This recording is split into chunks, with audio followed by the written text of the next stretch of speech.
Dear students, today we will discuss some important gas laws.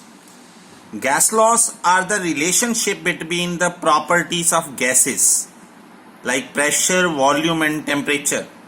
When one of these property kept constant, then relationship between pressure, volume if temperature is constant, volume temperature if pressure is constant, or pressure temperature if volume is constant. These relationships are known as gas laws. First gas law is Boyle's law. This is very important. Boyle's law is the pressure volume relationship. Now it is pressure volume relationship, which means temperature in this law is constant. So what is the law? At constant temperature, volume of fixed amount of gas, this is important, volume of fixed amount of gas is inversely proportional to its pressure. It is mathematically written as volume is inversely proportional to pressure at constant temperature and n mean fixed amount of gas. आप proportional हटाते हैं तो कोई constant आ जाता है. तो यहां से ये क्लियर है कि जो प्रेशर वॉल्यूम प्रोडक्ट है, pressure volume product is constant. So alternatively इस लॉ को हम इस ढंग से डिफाइन कर सकते हैं कि at constant temperature product of pressure and volume of fixed amount of gas is constant. Product of pressure and volume is always constant. Now graphically this law is shown with the graph of pressure and volume. If pressure increase, volume decrease. If pressure decrease, यहाँ pressure decrease हो गया, then volume increase. Mean these are inversely proportional.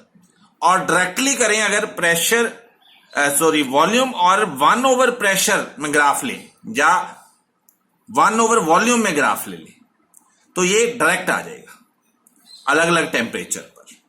और अभी हमने जो पढ़ा कि pressure volume product is always constant, तो यहां से क्लियर है कि जो प्रेशर वॉल्यूम प्रोडक्ट है और प्रेशर का जो ग्राफ है वो कांस्टेंट होता है, ना इंक्रीज करता है ना डिक्रीज करता है. It is in straight line parallel towards pressure. So this is Boyle's law in graphical form. Now what is the significance? What is the practical significance of this law? Use of this law? We know the gases are compressible. जब हम gases को compress करते हैं, दबाते हैं, तो उसका volume क्या हो जाता है? कम. वॉल्यूम क्या हो जाता है? कम. तो यही तो ये लॉ बोलता है कि जब हम प्रेशर अप्लाई करते हैं तो किसी भी सब्सटेंस का वॉल्यूम क्या होता है? डिक्रीज. अब यहां से एक क्वेश्चन आता है कि जब हम टायर ट्यूब में प्रेशर भरते हैं तो टायर ट्यूब का तो वॉल्यूम बढ़ता है, वो तो फैल जाती है, फूल जाती है. देखा होगा ना आपने, जब हम टायर्स में प्रेशर भरते हैं गैस का तो उसका वॉल्यूम बढ़ता है. तो इसका मतलब pressure directly proportional to volume हो गया. तो इसका क्या मतलब है कि बॉयल्स लॉ फेल हो गया? नो, यहां बॉयल्स लॉ एप्लीकेबल ही नहीं हुआ, लगा ही नहीं. क्यों नहीं लगा? क्योंकि हमने प्रेशर जब भरा गैस का इन ट्यूब्स, तो उसमें नंबर ऑफ मोल्स भी बढ़ रहे हैं. इसका मतलब बाहर से जो गैस के प्रेशर भरने से नंबर ऑफ मोल्स जो है वो इंक्रीज हो गए. बट ये लॉ में क्या है? Fixed amount of gas, number of moles of gas must be fixed. It mean यहां in case of tyre tube number of moles increase हो रहे हैं, जिसका मतलब है कि Boyle's law is not applicable in tyre tubes, in the case of tyre tubes. And this law is applicable whenever we go into the at the higher altitude where the atmospheric pressure will decrease. जैसे जैसे हम higher altitude पे जाते हैं तो वहां पर जो एटमॉस्फेरिक प्रेशर है वो कम होता जाता है in comparison to that of the plain areas. तो वहां पर ऑक्सीजन की अमाउंट जो है हमें रेस्पिरेशन के लिए कम मिलती है, जिसके कारण जो डिसीज हो जाती है उसको बोलते हैं अल्टीट्यूड सिकनेस और एनॉक्सिया। ये +1 में भी पढ़ा था हेनरीज लॉ के केस में, एनॉक्सिया। सिमिलरली जो जेट प्लेन हायर अल्टीट्यूड से भी ऊपर उड़ते हैं उसमें ऑक्सीजन लेवल को मेंटेन किया होता है। तो ये all these are the case where Boyle's law is used. अब हम देखते हैं numerical related to Boyle's law. ये जो मैंने टायर ट्यूब की बात की थी, जहां टायर ट्यूब में बॉयल्स लॉ फेल हो जाता है, वो यहां पर क्वेश्चन बना है। न्यूमेरिकल्स में जब भी न्यूमेरिकल आएगा, जैसे ये न्यूमेरिकल है, gas occupies 200 millilitre pressure of 0.820 bar at 20 degree Celsius, how much volume will occupy when it's subjected to external pressure. जब इसका प्रेशर इंक्रीज कर दिया तो वॉल्यूम कितना हो जाएगा एट सेम टेम्परेचर। यहां से क्लियर होगा कि लॉ कौन सा लगाना है। Same temperature mean temperature is constant, तो हमने कौन सा लॉ लगाना है? Yes, Boyle's law. जिसका क्या मतलब है? बॉयल्स लॉ का मतलब है pressure volume product is constant. P1 V1 equal to P2 V2 equal to P3 V3 equal to P4, जो भी आपने करना है। यहां दो गैसेस के लिए है तो P1 V1 equal to P2 V2। अब यहां पर उसने P1 V1 और P2 की वैल्यू दी थी, लोअर प्रेशर और हायर प्रेशर जो अप्लाई किया, और इनिशियल वॉल्यूम भी गिवन था, तो उसने फाइनल वॉल्यूम की बात की थी, तो वो हम निकाल लेंगे। तो प्रोवाइडेड कि हमें रिलेशन लगानी आनी चाहिए। बॉयल्स लॉ की रिलेशन है pressure volume product is constant. इसी ढंग से बाकी आपके न्यूमेरिकल होंगे P1 V1 equal to P2 V2। Next law is Charles law, which is the relationship between volume and temperature, which mean pressure is constant। Third quantity जो है gas property, उसको constant रखना है। ये लॉ बोलता है eight constant pressure volume of given mass of gas increase और decrease. Volume या इंक्रीज करता है या डिक्रीज करता है, कितना?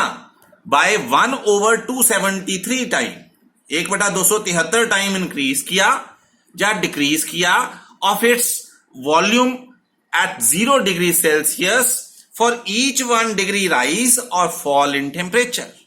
मतलब अब अगर किसी भी सब्सटेंस का, किसी भी गैसियस सिस्टम का 0 डिग्री टेम्परेचर है और आप उसमें 1 डिग्री टेम्परेचर इंक्रीज करवा रहे हो या 1 डिग्री टेम्परेचर डिक्रीज करवा रहे हो, तो उस टाइम जो वॉल्यूम है दैट आल्सो इंक्रीज और decrease by 1/273 time of its initial value.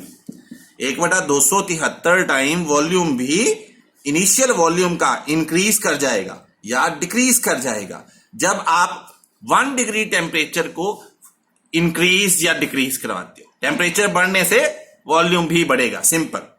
अब इसको हम देखते हैं मैथमेटिकली।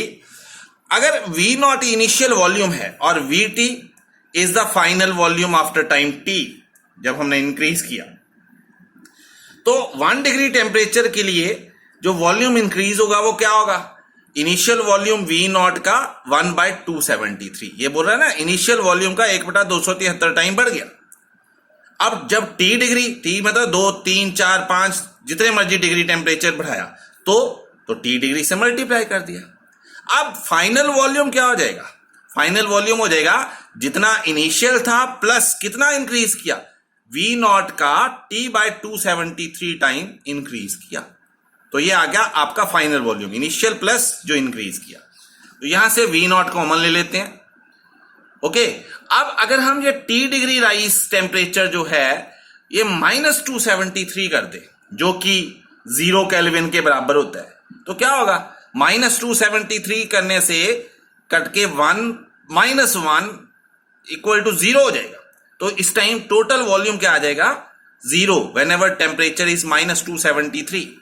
सो यहां पर वॉल्यूम 0 हो रहा है, पर हमें पता है कि मैटर क्या होता है? Matter is substance which occupy space and having mass which have volume, जिसका अपना वॉल्यूम होता है, वो मैटर है। पर यहां तो वॉल्यूम ही 0 हो गया। So this mean it is not possible that volume of a substance is 0. This is the lowest possible temperature, which is called absolute zero temperature, at which volume of any substance becomes 0. Now graphically This law, Charles law, is the relationship between volume and temperature. Now volume will decrease and it will become zero.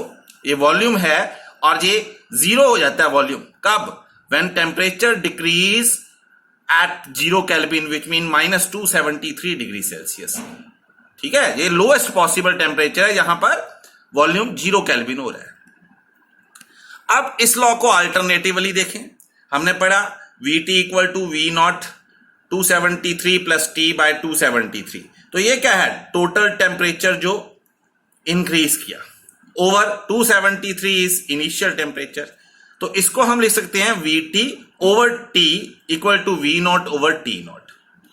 मतलब ये temperature T पर volume जो rise हुआ है ये temperature initial पर था. यहां से एक क्लियर है कि वॉल्यूम और टेम्परेचर की जो रेशियो है वो कांस्टेंट आ गई, which mean volume is directly proportional to temperature. तो यहां से आपकी डेफिनेशन बन जाती है फिर चार्ल्स लॉ की. जब आप पूरा ना बोलना चाहो तो बोल सकते हो कि at constant pressure for fixed number of moles of gas volume of gas is directly proportional to temperature. जैसे वॉल्यूम बढ़ेगा टेम्परेचर भी बढ़ेगा, या टेम्परेचर बढ़ेगा तो वॉल्यूम भी बढ़ेगा. ठीक है. अब आपको पता है कि जो हॉट एयर बैलून्स होते हैं जिसमें हाइड्रोजन गैस को फिल करते हैं तो वो ऊपर गैस से भी हवा के ऊपर उड़ना शुरू कर देते हैं. क्यों? जब हमने टेम्परेचर इंक्रीज किया, ये चार्ल्स लॉ है, टेम्परेचर इंक्रीज किया तो वॉल्यूम भी इंक्रीज होगा. ये चार्ल्स लॉ बोल रहा है with increase in temperature volume increases. अब जब वॉल्यूम इंक्रीज कर गया तो उस टाइम डेंसिटी क्या हो जाएगी? डिक्रीज. डेंसिटी क्या हो जाएगी? डिक्रीज. डेंसिटी और मास दोनों डिक्रीज. एंड जब डेंसिटी और मास डिक्रीज हो गए तो then that balloon become lighter, हल्का हो जाएगा.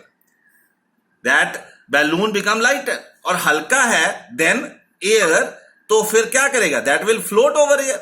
हवा के ऊपर तो ऑटोमेटिकली फ्लोट करेगा.